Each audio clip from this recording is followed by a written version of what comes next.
Student, welcome to James classes. मैं अनुराग मिश्रा आपका James classes में स्वागत करता हूं। आज नंबर सिस्टम का डे 6 है। अब डे 6 में हम जो बताएंगे वो इंपॉर्टेंट क्वेश्चन है, ठीक है। अब उसको आपको ज्यादा से ज्यादा समझना है और क्या क्वेश्चन कह रहे हैं, सारे इंपॉर्टेंट क्वेश्चन के कलेक्शन है। हम क्वेश्चन रीड करेंगे और क्वेश्चन आपके स्क्रीन पे रहेगा, इतना ध्यान रखना। क्वेश्चन स्क्रीन पे रहेगा, क्वेश्चन स्क्रीन पे ध्यान से देखना। अगर आपको आता है तो क्वेश्चन देख के तुरंत वीडियो को पॉज किया करिए, इसके बाद सॉल्व करके तुरंत आंसर टिक किया करिए, फिर आंसर मैच किया करिए। ओके, अब हम चलते हैं टॉपिक पे। इससे पहले लाइक शेयर सब्सक्राइब करना मत भूला करिए। अगर आप कर चुके हैं तो किसी से करवा दिया करिए, ठीक है, सब्सक्राइब। ओके, क्वेश्चन क्या कह रहा है, 2/3। क्वेश्चन फर्स्ट क्वेश्चन क्या कह रहा है, 2/3, 3/4, 3/4, 4/5, 4/5, 5/6।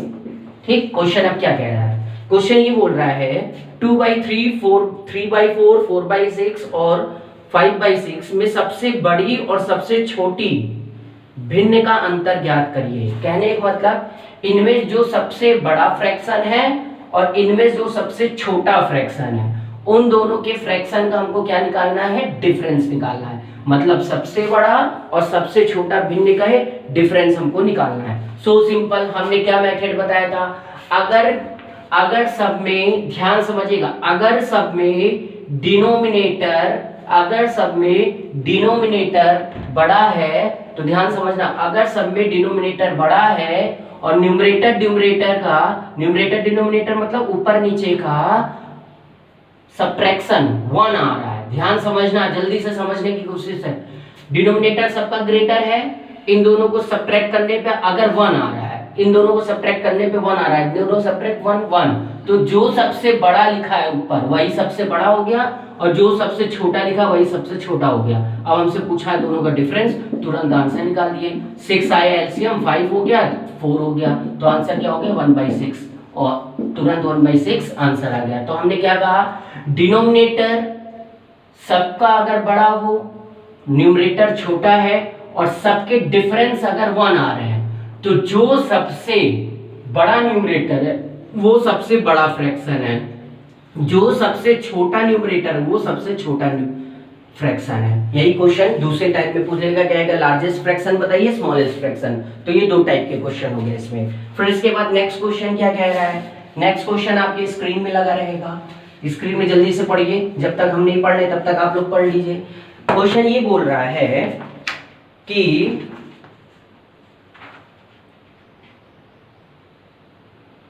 एक दो अंकों की संख्या, क्वेश्चन ये बोल रहा है एक दो अंकों की संख्या के इकाई अंक का स्थान पर 3 है। कहने का मतलब क्या है, नेक्स्ट क्वेश्चन ये कह रहा है दो अंकों की संख्या मतलब कोई 2 डिजिट नंबर, जैसे हमने दे दिया यहाँ पे 93, दो अंकों की संख्या जिसका इकाई अंक 3 है। अभी क्वेश्चन पूरा नहीं पढ़े, जैसे बोल रहा है वो हम समझा रहे हैं, ठीक। दो अंकों की संख्या जिसका इकाई अंक 3 है और इसके अंकों का योग इस संख्या का 1/7 है, अंकों का योग संख्या का 1/7 है। कहने का मतलब क्या कह रहा है, संख्या ज्ञात करिए। क्वेश्चन ये बोल रहा, a number of 2 digit has 3 for its unit digit and the sum of the digit is 1/7 of the number itself, find the number. अब क्वेश्चन क्या कह रहा है, अब देखो क्वेश्चन ये बोल रहा है दो अंकों की संख्या, ठीक है, दो अंकों की संख्या, एक x ले लिए एक y ले लिए, ये यूनिट डिजिट हो गया और ये क्या हो गया, 10 डिजिट हो गया, ठीक। फिर बोल रहा है इनके संख्यों का योग, संख्याओं का योग, ठीक है, संख्याओं का अंकों का योग इनके योग का क्या है, 1/7 है, ये कहा है। अब इसको सॉल्व करके x y की वैल्यू निकालिए, क्वेश्चन तो यही कहा। अब लेकिन हम इसका भी शॉर्ट ट्रिक बता रहे हैं आपको। ऑप्शन में जैसे दिया है A B C D, option क्या दिया है, A B C D, 73 63 73 63 43 53, ये दिया है, ठीक, ये दिया है क्वेश्चन में। अब कह रहे हैं इसमें से कौन सही है। अब क्वेश्चन समझना ध्यान से, कह रहा था अंकों का योग का 1/7 है ना, का 1/7 है ना। जब भी इस तरह से क्वेश्चन बोलते अंकों का योग का 1/7 है या 1/8 है, कुछ भी बोल दे, 1/7 बोल रहा है, तो इसका मतलब ऐसा नंबर देखो जो 7 से डिवाइड हो जाए। 7 से 73 नहीं डिवाइड होगा, 7 से 43 नहीं डिवाइड होगा, 7 से 53 नहीं डिवाइड होगा, 7 से 63 डिवाइड हो गया। डायरेक्ट देखिए आंसर टिक मारिए। ये क्वेश्चन करने का ये मेथड है, करने का ये मेथड है। ये सब आप 10th क्लास में पढ़े हो, 9th क्लास में भी है। तो ये ऐसे क्वेश्चन है, इनको ऐसे सॉल्व करो, या तो ऐसे या तो ऐसे। अगर सर बोल दिया होता 1/8 है, अंकों का योग संख्या के योग का 1/8 है, अंकों का योग संख्या के योग का 1/8 अगर बोल रहा है, तो हम ऐसा ऑप्शन देखेंगे जो 8 से क्या है, डिविजिबल है। 8 से क्या है, डिविजिबल है। इतनी बात समझ में आई कि नहीं आई? आप देखो अंकों का योग, जैसे अब इसका ऑप्शन देखते हैं, अंकों का योग 6 + 3, ये देखिए 6 + 3 क्या है, 9। अब संख्या क्या है, 63 है ना, अपॉन 7, 7 1 जा 7 9 जा। देखो अंकों का योग और संख्या का योग देखो बराबर है कि नहीं है। तो इसको देखा करो, क्वेश्चन को देखते ही क्या लगाओगे, टिक लगाओगे। देखते ही टिक लगाओगे। अंकों का योग और संख्या का योग का अगर क्वेश्चन दिया है, 1/7 बोले या 1/10 बोले या 1/ कुछ भी बोले, तो अगर हाँ सर ये तो आप 1/1 बताएं। अगर आ जाता 4/9 तब क्या करते, तो भी केवल 9 से डिविजिबल देखते। ये 4 ऊपर से कोई मतलब ही नहीं, 9 से डिविजिबल देखो जो है वही वाला टिक। इतनी बात समझ में आई कि नहीं आई? और ये क्वेश्चन में ऐसे ही ये पैटर्न बनता है। ये एग्जाम रिपीटेड क्वेश्चन है, ये आया है आरआरबी जेई में आया है, आरआरबी जेई में आया है। इसके बाद नेक्स्ट क्वेश्चन क्या कह रहा है, नेक्स्ट क्वेश्चन स्क्रीन पे आप देखिए, आपके स्क्रीन में दिख रहा होगा। क्वेश्चन ये दिया है, ये मोस्ट इंपोर्टेंट क्वेश्चन है, आरआरबी जेई एनटीपीसी दोनों में आया है, ठीक है। अब क्वेश्चन नंबर 3 क्या कह रहा है, a into B equals to a plus B plus root A B, ये दिया है। कह रहा है इफ यदि a into B equals to a plus B plus root A B, तो कह रहा है फाइंड द वैल्यू ऑफ, मान किसका बताना है ये देखते हैं। मान बताना है 4 इंटू 9 का, 4 इंटू 9 का क्या बताना है, मान बताना है। अब देखो इस तरह के क्वेश्चन देखेंगे लोग, कहेंगे सर कैसे करें, एकदम सिंपल है। कह रहा है a into B equals to, ये गिवन है और हमसे बोला 4 इंटू 9 की वैल्यू बताइए। अगर 4 9 जा 36 आप कर दिए तो आंसर गलत, ये थोड़ी ना करना है। कह रहा है a इंटू बी को ऐसे लिख सकते हैं, तो 4 इंटू 9 मतलब 4 प्लस 9 प्लस ए बी मतलब रूट में 4 इंटू 9, तो ये क्या हो गया 4 9 13, 4 9 जा 36, रूट में 36 और क्या आ गया 6 आ गया, 13 प्लस 6 इक्वल्स टू क्या हो गया 19। तो इसका ऑप्शन 19 करेक्ट। अब जो सभी ऑप्शन रहा गया आप लोग देख लिया। तो ये क्वेश्चन इतना सिंपल था, लेकिन समझना आपको पड़ता है, ठीक है। इसके बाद नेक्स्ट क्वेश्चन क्या कह रहा है, नेक्स्ट क्वेश्चन क्या बोल रहा है, हमने बताया था ना स्थानीय मान और अंकीय मान, ये दोनों बहुत इंपॉर्टेंट क्वेश्चन था। देखो आरआरबी जेई में, देखो एनटीपीसी में रिपीटेड, जेई में रिपीटेड और ग्रुप डी में रिपीटेड। क्या बोल रहा है, स्थानीय मान अंकीय मान। सर ये स्थानीय अंकीय मान क्या था, हमने बताया था ना, फेस वैल्यू प्लेस वैल्यू।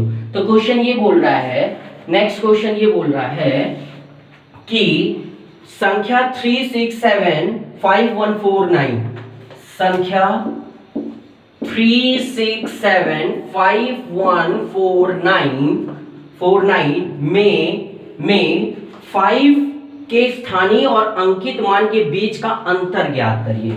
मतलब इसमें जो 5 है उसका स्थानीय मान और अंकित मान के बीच का डिफरेंस बताना।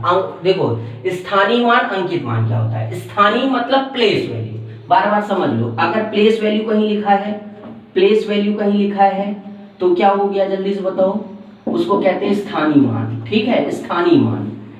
इतनी बात समझ में आई। और फेस वैल्यू लिखा है तो इसका मतलब क्या है, फेस वैल्यू लिखा है तो इसका मतलब क्या है, अंकीय मान। क्या लिखा, अंकीय मान लिखा है, ठीक है, शक्तिमान नहीं अंकीय मान बोल रहे हैं, ठीक। इतनी बात समझ में आई कि नहीं आई। अब इसमें क्या कह रहा है, 5 प्लेस वैल्यू क्या होता है, 5 जैसे लिखा लिख देते हैं। फेस वैल्यू की बात कर रहे हैं, फेस वैल्यू क्या होता है, 5 जो लिखा है लिख दे, 5 के बाद कितने डिजिट, 1 2 3, 3 जीरो लगा दिए, ये फेस वैल्यू हो गई। किसकी फेस वैल्यू हो गई, 5 का। सर क्यों 5 का निकाले, क्वेश्चन में। फिर इसके बाद किस, ये प्लेस वैल्यू है, ये कौन सी वैल्यू, प्लेस वैल्यू।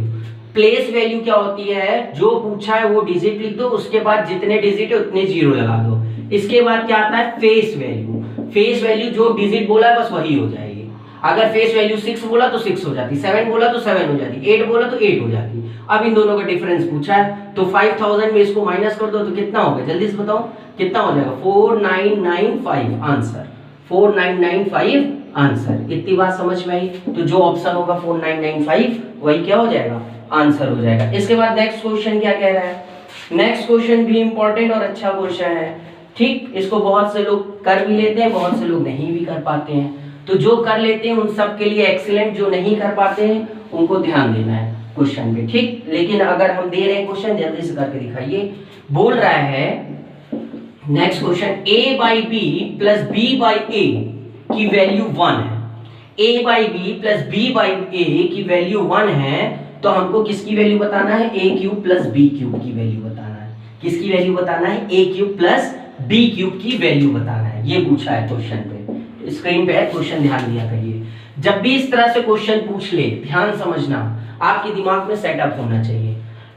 फ्रैक्शन और उसके रेसिप्रोकल का सम अगर 1 है, फ्रैक्शन और उसके रेसिप्रोकल का सम अगर 1 है, तो क्यूब में जिसकी भी वैल्यू पूछेगा आंसर 0 हो जाएगा। आंसर क्या हो जाएगा, 0। ये शॉर्टकट है।